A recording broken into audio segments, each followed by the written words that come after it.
जय जय शङ्कर हर हर शङ्कर जय जय शङ्कर हर हर शङ्कर जय जय शङ्कर हर हर शङ्कर जय जय शङ्कर.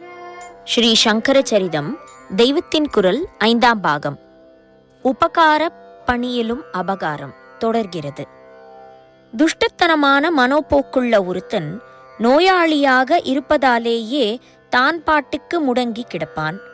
நல்லது செய்வதாக நினைத்து அவனுக்கு வைத்தியம் பார்த்து திருடசாலியாக ஆக்கப்போக அவன் கன்னக்கோலையோ கத்தியையோ தூக்கிக் கொண்டு போய் கைவரிசையை காட்ட ஆரம்பித்து விடுவான்.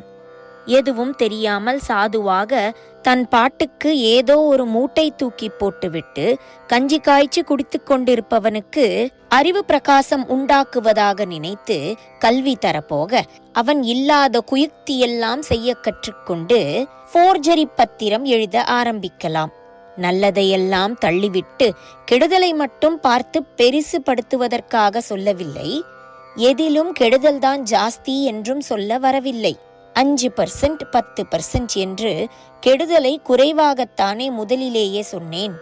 இன்னும் குறைவாக 1% 0.5% என்று வேண்டுமானாலும் வைத்துக் கொள்ளுவோம்.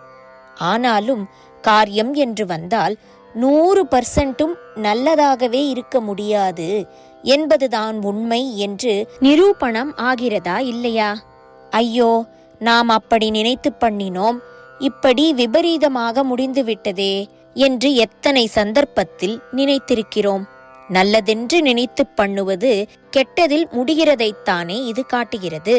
ஸ்வராஜ்யம் வாங்கி கொடுத்த காந்தியைப் போல நமக்கு நல்லது பண்ணினவரே இல்லை என்று விழாக்கள் கொண்டாடி தலைவர்கள் எல்லாரும் புகழாரம் சூட்டுகிறார்கள்.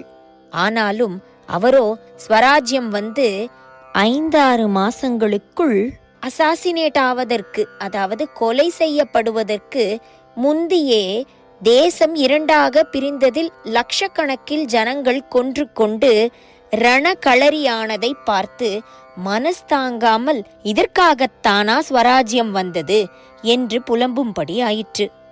சுதந்திர இந்தியாவில் அந்த 5-6 மாசம் ஜீவிப்பதற்குள்ளேயே அவர் மனசுக்கு ஏற்காத அநேக விஷயங்கள் நடந்து அவர் பட்டினி கூட கிடக்க வேண்டியதாயிற்று. நல்லது பண்ண போய் எப்படி பயங்கரமாக கெட்டது புறப்பட்டு விடுகிறது என்பதை நன்றாக தெரிவிப்பதாக கிணறு வெட்ட பூதம் புறப்பட்டது என்று பழமொழியே இருக்கிறது. இன்னொரு பழமொழி, ஒரு பிரச்சனையை தீர்க்க பரிகாரமாக நினைத்து என்னவோ ஒன்று பண்ணுகிறோம், அப்போதைக்கு மூலமான பிரச்சனை தீர்ந்த மாதிரி இருக்கிறது. ஆனால் போக போக நாம் பண்ணின பரிகாரத்தில் இருந்தே எதிர்பார்க்காத கஷ்டங்கள் உண்டாகின்றன. வியாதி தீர சாப்பிடும் மருந்தே அப்புறம் அதைவிட பெரிய வியாதியை ஏற்படுத்துவதையும் பார்க்கிறோம். ரெமெடி வர்ஸ் தேன் டிசீஸ் என்கிறார்கள். இதையெல்லாம் பார்த்துவிட்டு சும்மா கிடப்பதுதான் ஸ்லாக்கியம், நல்லது பண்ணுகிறேன் என்று ஆரம்பிக்க போனால் நல்லதற்கில்லாததெல்லாம் கிளம்பி விடுகிறது என்பதை தெரிவிப்பதாக சும்மா இருக்கிற சங்கை ஊதி கெடுத்தானாம் ஆண்டி என்றே பழமொழி இருக்கிறது. ஊர் சமாச்சாரம் எல்லாம் சொன்னேன். சொந்த சமாச்சாரமாக 2 சொல்கிறேன். ஒரு ஊரில் ஸ்ரீமடத்தின் ஆதரவில் அன்னதானம் செய்தது. ரொம்ப பேர் ஏழைகள் வயிறார சாப்பிட்டு விட்டு மனஸ் குளிர்ந்து வாழ்த்திக் கொண்டு போனார்கள். சமையல் வகைகள் எல்லாம் நிறைய பண்ணியிருந்தும் மூட்டை அரிசி வடித்திருந்தும் கொஞ்சம் கூட பாக்கி இல்லாமல் எல்லாம் ஜனங்கள் வயிற்றுக்கு போச்சே என்று ரொம்ப திருப்தியாக இருந்தது. திருப்தி என்றால் என்ன? நாமாக்கு பண்ணிவிட்டோம் என்ற ஈகோதான்.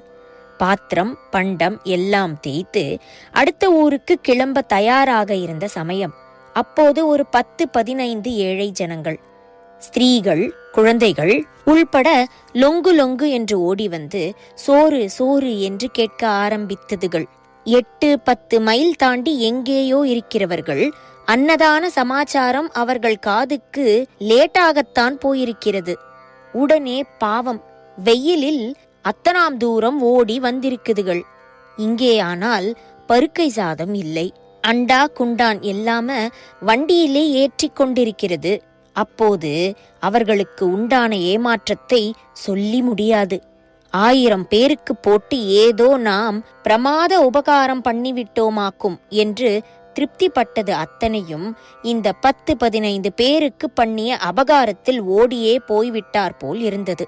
ஏதோ பழம் கிழம் கொடுத்து சில்லறை கொடுத்து அவர்களை சமாதானம் பண்ணி அனுப்பி வைத்தது.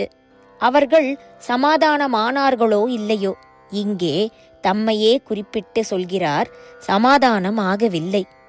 பாவம், வயிறார நல்ல சாப்பாடு கிடைக்கும் என்று இந்த படைப்பதைக்கிற வெயிலில் இத்தனாம் தூரம் ஓடி வந்து குஞ்சும் குழந்தையும் பெண்களுமாக இப்படி ஏமாந்து போச்சுகளே என்றுதான் இருந்தது.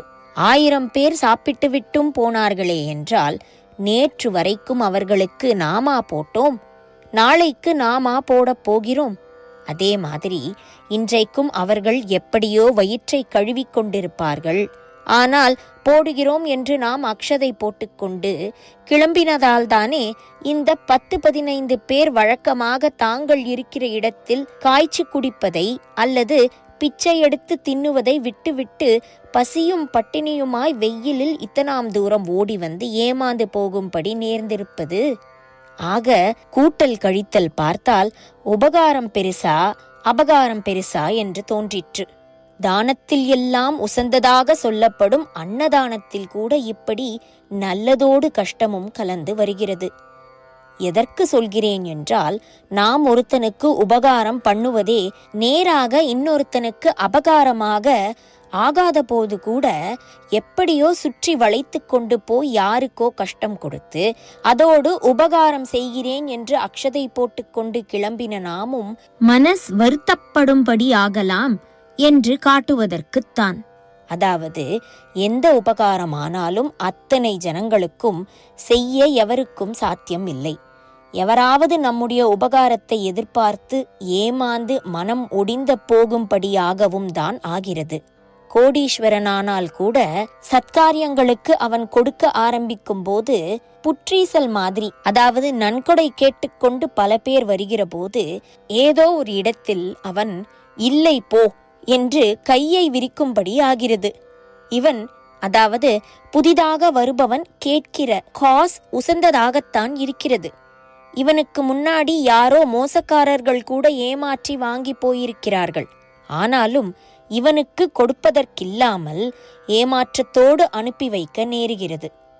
ஆஸ்பத்திரி, ஸ்கூல் என்று வைக்கும் போதும் பெட் இல்லை, சீட் இல்லை என்று சொல்லி ரொம்பவும் நோயாளியாக உள்ள ஒருவனை நல்ல புத்திசாலியான குழந்தை ஒன்றை ஏமாற்றி மனசை வருத்தி திருப்பி அனுப்பும்படியாகவும் ஏற்படுகிறது. ஒரு உயிரை காப்பாற்றுவது எத்தனை உத்தமமான காரியமாக தெரிகிறது. அதிலே கூட கெடுதல் வருகிறது. சொந்த சமாச்சாரத்தில் இன்னொன்று சொல்கிறேன். ஒரு ஊரிலே நாங்கள் முகாம் போட்டிருந்த ஜாகை ரொம்ப பழைய நாள் கட்டிடமாக இருந்தது. ஓட்டுக்கட்டிடம், நடுவிலே முற்றம். கட்டிடக்கூரையின் உத்தரம் அநேகமாக உளுத்து போயிருந்தது. அதிலே விர் விர் என்று சத்தத்துடன் பறக்கிற பெரிய வண்டுகள் துளை போட்டுக்கொண்டு வாசம் பண்ணிக்கொண்டு இருந்தன. அவை அப்பப்போ முற்றத்திலே வந்து விழுந்து புரளும். இப்படி ஒரு வண்டு குப்புற விழுந்த பின் அதனால் மறுபடி நேராக நிமிர்ந்து புரள முடியவில்லை. எப்படியாவது புரண்டு பறந்து போய்விடணும் என்று அது காலை உதைத்து கொண்டு ரொம்ப பிரயத்தனம் பண்ணியும் முடியவில்லை. அப்போது அந்த முற்றத்திலே சாரி சாரியாக கட்டெரும்புகள் போய்கொண்டிருந்தன. அதுகள் இந்த வண்டு இப்படி வயிறு மேலேயும் முதுகு கீழேயுமாக ஒன்றும் பண்ணிக்கொள்ள முடியாமல் காலை உதைத்து கொண்டு கிடப்பதை பார்த்ததும் இதுதான் சமயம் என்று அதனிடம் வந்து மொய்த்துக்கொண்டு வெடுக்கு வெடுக்கு என்று அதன் கால்களை பீப்பதற்காக கடிக்க ஆரம்பித்தன. வண்டு சகிக்க முடியாமல் அவஸ்தைப்படுவது தெரிந்தது. பார்க்க பரிதாபமாக இருந்தது. வண்டை புரட்டி நேரே போட்டால் அது பறந்து போகுமே, ஒரு உயிர் பிழைத்து போகுமே என்று நினைத்தேன்.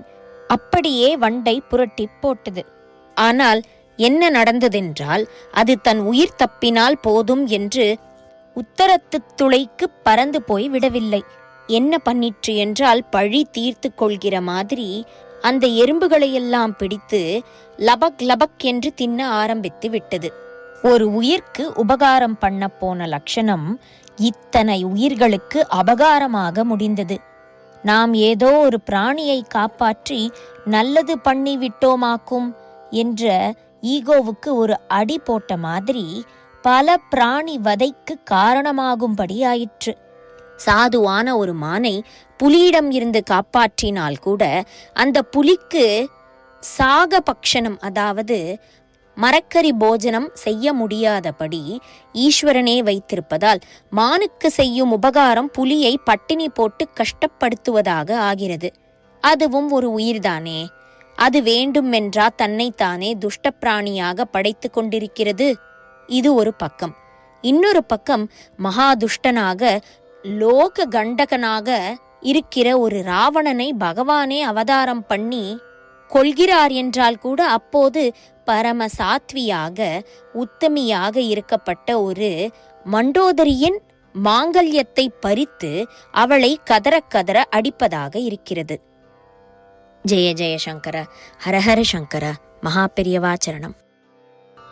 जय जय शङ्कर हर हर शङ्कर, जय जय शङ्कर हर हर शङ्कर, जय जय शङ्कर.